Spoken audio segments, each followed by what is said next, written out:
Terima kasih pemirsa, masih kembali lagi di Newsline. Tahukah Anda bahwa Presiden Joko Widodo secara resmi telah menandatangani undang-undang tentang pembentukan provinsi baru di Papua pada Senin 25 Juli lalu dan telah disahkan oleh Dewan Perwakilan Rakyat tepat 5 hari setelahnya.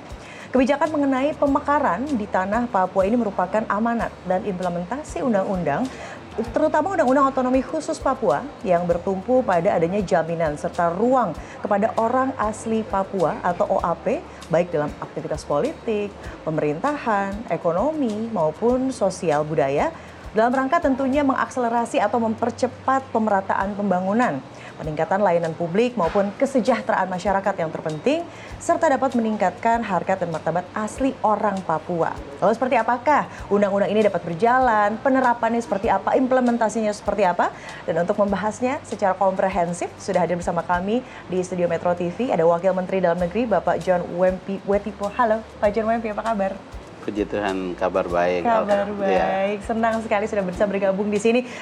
Pertanyaan selanjutnya itu adalah yang menjadi kebijakan umum dari pembentukan 3 daerah otonomi baru ini apa sih sebetulnya? Ini saudara-saudara baru kita yang harus dirangkul bagian dari Indonesia. Ya. Jadi kebijakan umum dari pembentukan 3 daerah otonomi yang baru itu sebenarnya percepatan pembangunan di Papua melalui implementasi Undang-Undang Nomor 2 Tahun 2021 tentang perubahan atas Undang-Undang Nomor 21 Tahun 2001. Ya, jadi itu otonomi khusus bagi Provinsi Papua yang ditetapkan tanggal 19 Juli tahun 2021. Itu turunannya adalah Peraturan Pemerintah Nomor 106, kemudian Peraturan Pemerintah Nomor 107. Nomor 106 itu tentang kewenangan dan kelembagaan pelaksanaan kebijakan otonomi khusus Provinsi Papua. Kemudian peraturan pemerintah nomor 107 itu adalah tentang penerimaan, pengelolaan, pengawasan dan rencana induk percepatan pembangunan dalam rangka pelaksanaan otonomi khusus bagi lengkap ya, Pak.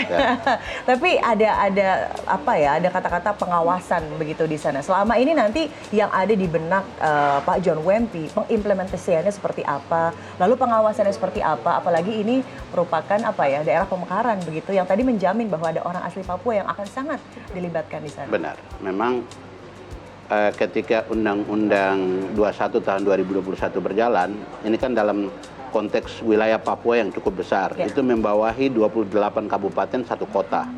Dan ini kan wilayah yang cukup besar, sehingga dengan proses implementasi OTSUS dengan wilayah yang luas, kemudian kondisi geografis yang cukup sulit antara wilayah pesisir dengan wilayah pegunungan. Itu menimbulkan ketimpangan kesejahteraan dan pembangunan infrastruktur di berbagai sektor.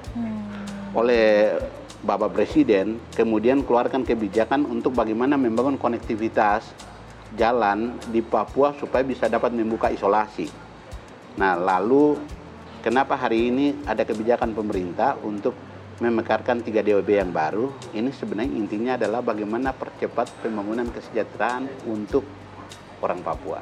Pak John Wempi, tapi tolong berikan gambaran kepada kami begitu ya. Saya yakin Pak John Wempi juga sudah melihat secara geografik, sosial di sana seperti apa. Tolong berikan gambaran kepada kami bahwa ayo harus merata pembangunannya. Jangan hanya di wilayah tertentu saja di Indonesia, apalagi ini adalah 3 daerah pemekaran baru. Benar. Apa nih yang harus bisa dibantu oleh kita semua? Jadi harapan pemerintah pusat ya untuk hadirnya Undang-Undang OTSUS itu kan untuk kesejahteraan orang Papua ya. Masyarakat dan juga orang Papua, pembangunan infrastruktur itu juga bisa dapat berjalan. Dalam proses pelaksanaannya itu kurang lebih sekitar 20 tahun. Ini setelah dilihat dengan kucuran anggaran yang cukup ya lumayan, luar biasa, tetapi ternyata hasilnya belum nampak di lapangan. Gitu. Nah, sehingga nih ya? Sehingga kenapa muncullah dengan revisi Undang-Undang OTSUS yang dilaksanakan kemarin dengan harapan turunannya adalah pemekaran 3 DOB ini terjadi sehingga lebih cepat untuk mengangkat harkat derajat martabat orang Papua sehingga dia juga bisa sama seperti dengan saudara-saudara lain di provinsi di Indonesia. Di provinsi lain, betul. Ya. Jadi 3 undang-undang DOB ini telah disahkan di DPR juga, pemirsa, dan resmi diundangkan oleh Presiden Joko Widodo. Aspirasinya lahir tadi, Pak John Wempi mengatakan bahwa sebetulnya ingin lekas melakukan akselerasi pembangunan, menyejahterakan juga masyarakat, mengangkat harkat martabat masyarakat orang asli Papua di sana. Tapi urgensinya, Pak, ketika pada saat itu dirasa memang harus lekas ini disahkan. Urgensinya seperti apa, Pak? Iya, sebenarnya pemekaran ini dilaksanakan kalau banyak pendapat yang mengatakan bahwa ini adalah kemauan pemerintah pusat. Sebenarnya tidak demikian, gitu. Karena usulan pemekaran provinsi di Papua itu sejak tahun 1999 sampai dengan yang terakhir itu disampaikan oleh tokoh adat, tokoh masyarakat, tokoh agama yang telah disampaikan, bahkan yang secara saya menyaksikan sendiri pada saat tahun 2019 ketika kerusuhan Wamena terjadi kemudian Bapak Presiden datang, itu justru masyarakat, para asosiasi Bupati Pegunungan Tengah Papua itu meminta kepada Bapak Presiden dan menyerahkan aspirasi secara langsung menginginkan pemekaran supaya keterisolasian wilayah di wilayah Pegunungan Tengah Papua itu bisa terbuka. Makanya kenapa konektivitas jalan yang dibangun oleh Kementerian PUPR dari Jayapura ke Wamena dengan kurang lebih sekitar 574 kilo, akses jalannya kan tembus itu, diharapkan itu menjadi jalan ekonomi dan pembangunan untuk menuju kesejahteraan masyarakat Papua yang diharapkan oleh semua pihak. Gitu. Betul. Dan pasca diundangkan tadi ya 3 undang-undang tersebut, langkah pertama nih saya membayangkan, Pak, kalau misalnya ada 3 pemekaran daerah baru kan berarti kita mempersiapkan perangkat pemerintahannya seperti apa. Langkah pertama yang harus dilakukan sebetulnya oleh pemerintah pusat yang tentunya bekerja sama oleh pemerintah daerah itu seperti apa kolaborasinya, Pak? Ya, sebenarnya dalam rangka implementasi 3 undang-undang itu Undang-Undang 14 untuk Papua Selatan, Undang-Undang 15 untuk Papua Tengah, dan Undang-Undang nomor 16 untuk Papua Pegunungan. Sebenarnya sudah ada roadmap yang dibuat oleh Kemendagri. Kenapa roadmap ini? Untuk mempercepat kerja-kerja kita untuk supaya menuju kesejahteraan itu bisa berjalan dengan baik, itu sesuai dengan Impres nomor 9 tahun 2020. Ya. Nah, pertama adalah kita mempersiapkan terkait dengan soal peresmian daerah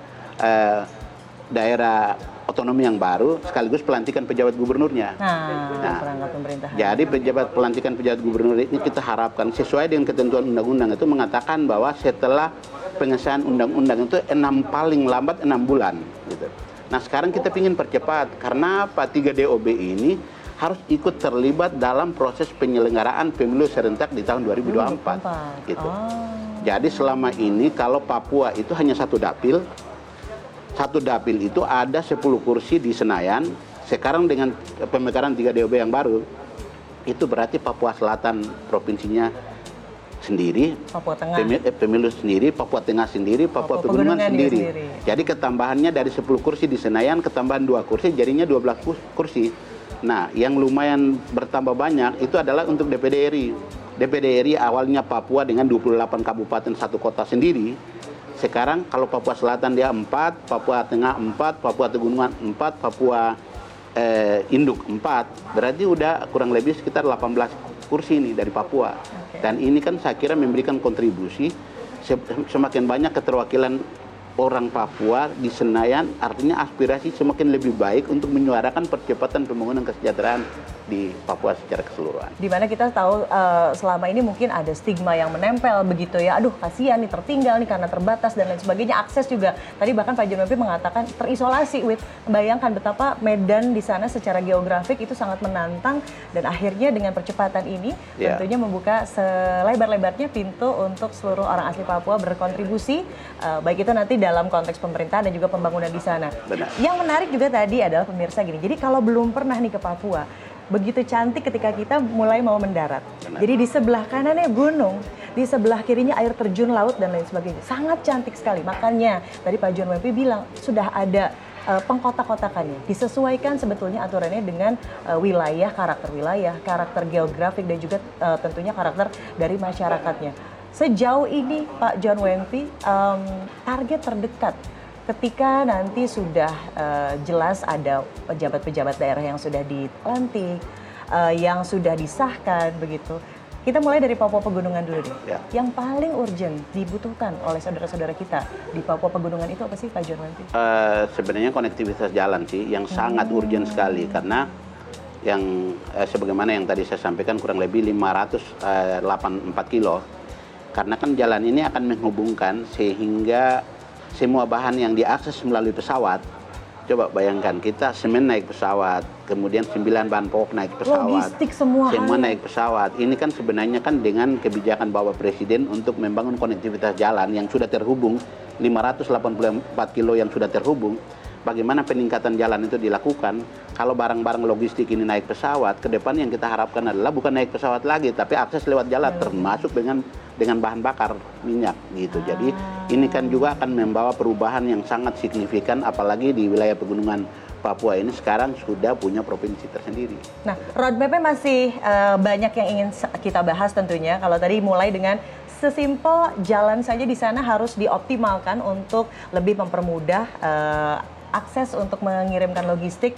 Jadi nanti harga-harganya otomatis juga tidak akan semahal sekarang ya. Benar. Pak John Wempi, sedikit gambaran bagi Anda memang sangat-sangat mahal di sana. Ternyata terjawab ya, karena semua bahkan semen, kebutuhan pokok harian semuanya didistribusikan melalui jalan udara, melalui pesawat. Aftur yang sekarang semakin mahal, BBM yang semakin naik, berarti harganya semakin naik. Dengan diharapkannya nanti percepatan pembangunan di sana, berarti ini juga akan membantu saudara-saudara kita di Papua. Roadmap-nya masih panjang, saya masih penasaran akan membahas lebih komprehensif lagi selepas jeda pariwara berikut ini. Masih bersama Pak John Wempi, tetaplah bersama kami di Newsline.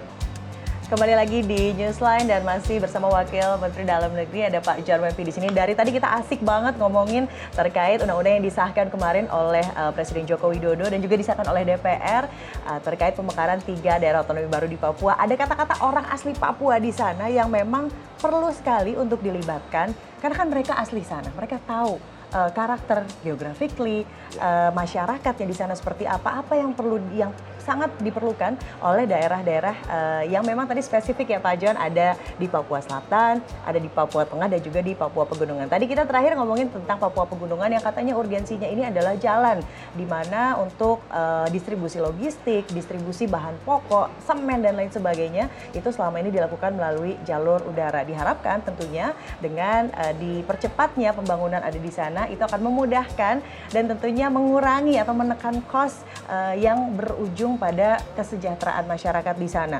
Nah, roadmap dari implementasi 3 DOB ini sudah sejauh mana diimplementasikan? Lalu targetnya Pak John Wempi, sudah adakah target jangka pendek, jangka menengah sampai jangka panjang? Ya, roadmap-nya ini sudah kami buat, kemudian di awal-awal itu kita sudah buat tim menjadi 3 bagian.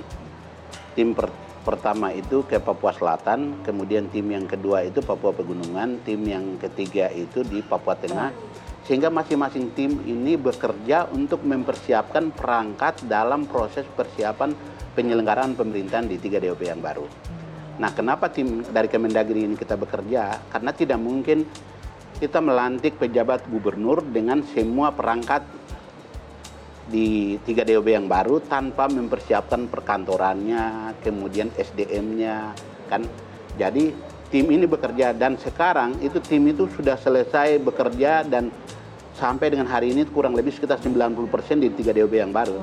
Makanya kenapa Kemendagri seharusnya sesuai dengan ketentuan undang-undang itu bulan Januari tahun depan baru ada PJ. Tapi karena 3 DOB yang baru ikut dalam proses penyelenggaraan pemilu serentak di tahun 2024, maka kita akan percepat dengan kesiapan yang sudah dikerjakan oleh 3 tim dari Kemendagri. Ini luar biasa tim yang bekerja. Kemarin udah presentasi berapa kali, sehingga ini mereka mempersiapkan kantor untuk PJ bekerja, kemudian OPD juga akan ikut bekerja, kemudian SDM-nya juga sudah siap dari beberapa kabupaten yang ada, sehingga kita hari ini justru mereka menunggu itu proses peresmian dan pelantikan PJ ini kapan berjalan gitu.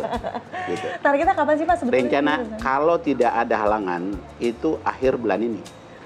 Akhir bulan Oktober ini. Berarti kurang lebih 2 minggu lagi. Benar sekali, benar. Itu termasuk dengan pelantikan pejabat gubernurnya di 3 DOB yang baru. Dan paling lambat itu awal bulan November, itu paling lambat. Itu sudah menjadi komitmen begitu ya Benar dari Kementerian Dalam Negeri. Saya sudah laporkan kepada Bapak Menteri meminta kepada saya, karena kebetulan saya juga dari Papua, meminta untuk mempersiapkan kemudian usulan PJ-PJ segera kita dorong kepada Bapak Presiden, kemudian TPA bahas untuk menetapkan sehingga proses pelantikan itu bisa dapat dipercepat, sehingga penyelenggaraan pemerintah ini bisa berjalan. Karena proses penyelenggaraan ini bukan hanya mempersiapkan penyelenggaraan pemerintahan saja, tetapi dia juga punya tugas untuk mempersiapkan pembentukan Majelis Rakyat Papua di 3 DOB yang baru.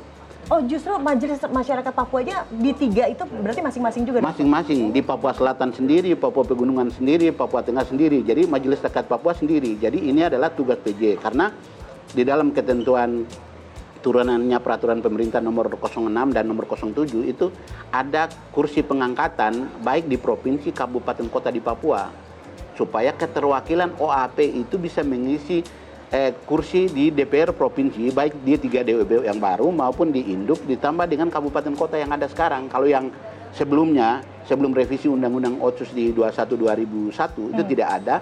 Setelah revisi ini keterwakilan itu ada di kabupaten parlemen, di kabupaten kota, dan ini saya kira keberpihakan yang cukup luar biasa yang dikerjakan sehingga OHP merasa memiliki, mari kita berkomitmen, bergandengan tangan bersama untuk membangun sehingga rasa memiliki itu tetap ada begitu. Nah, ini yang sebenarnya kita kerjakan, dan tugasnya bukan hanya itu. Kita dari Kemendagri juga ikut membantu untuk mempersiapkan peraturan gubernur. Jadi ketika gubernur duduk, rancangan peraturan gubernurnya udah kita siapkan. Jadi kita bahas bersama, kalau sudah sepakat tanda tangan, proses ini bisa berjalan. Kemudian kita juga sedang mempersiapkan belanja APBD mini untuk kurun waktu 2 bulan terakhir. Belanja APBD mini gitu. Belanja APBD mini untuk kurun waktu 2 bulan, itu November sama Desember. Itu saja udah siapkan, tadi Pak Menteri udah tanda tangan, kita sudah kirim ke Kementerian Keuangan untuk meminta persetujuan anggaran yang akan digunakan untuk 2 bulan ini. Kemudian dari Kementerian Keuangan itu sudah menganggarkan untuk 3 DOB yang baru untuk belanja definitif untuk 2023, dan saya kira ini terlalu cepat kita kerjanya karena SDM di Kemendagri dengan keterlibatan Bappenas, kemudian dari Kementerian Keuangan dan semua KL yang terkait ini luar biasa, dan saya yakin bahwa semua proses bisa akan berjalan lebih baik. Saya membayangkan respon masyarakat di sana tentunya sangat menyambut dengan sukacita ketika nanti insya Allah mungkin dalam kurang lebih 2 minggu akan lekas segera di launching, disahkan. Kita nanti akan bahas terkait respon dari masyarakat, terutama orang asli Papua seperti apa. Pak John Wempi asli dari Papua, Pak Tito juga lama berinas di Papua, jadi sudah sangat tahu Papua itu perlunya seperti apa. Kami akan bahas selengkapnya sesaat lagi pemirsa, tetaplah bersama kami di Newsline. Terima kasih pemirsa, masih kembali lagi di Newsline, masih bersama Wakil Menteri Dalam Negeri Pak John Wempi. Seru sekali ketika kita menunggu nanti saatnya 3 daerah otonomi baru ini disahkan atau resmi di launching begitu. Dan masyarakat di sana seperti apa Pak? Ketika akhirnya tahu, oh iya saya nih orang asli Papua akhirnya punya kesempatan yang lebih besar dengan dimekarkannya 3 daerah baru ini. Kalau mau jujur ini kan sebuah terobosan, sebuah perubahan yang selama ini diharapkan oleh masyarakat. Kenapa? Kalau di kursi parlemen di Provinsi Papua dari 28 kabupaten dan 1 kota memperebutkan kurang lebih 55 kursi di 1 provinsi, ini kan sebenarnya ya banyak yang pingin duduk di parlemen tapi tidak mendapatkan kesempatan. Ini satu contoh ya. Papua Selatan dengan ketentuan hari ini jumlah penduduknya tidak lebih dari 1 juta. Katakanlah di sana ada 500, dia dapat alokasi jatah DPR provinsi di sana itu 35. Itu belum termasuk dengan yang pengangkatan. Papua Pegunungan itu 45, itu belum termasuk pengangkatan. Papua Tengah itu 45, belum termasuk pengangkatan. Ini kan sebenarnya memberikan peluang kepada putra-putra asli di sana untuk berkompetisi ada di parlemen untuk membicarakan bagaimana membahas anggarannya untuk kesejahteraan orang asli Papua dan juga saudara-saudara kita yang ada di sana, kan begitu. Jadi ini bukan hanya itu, badan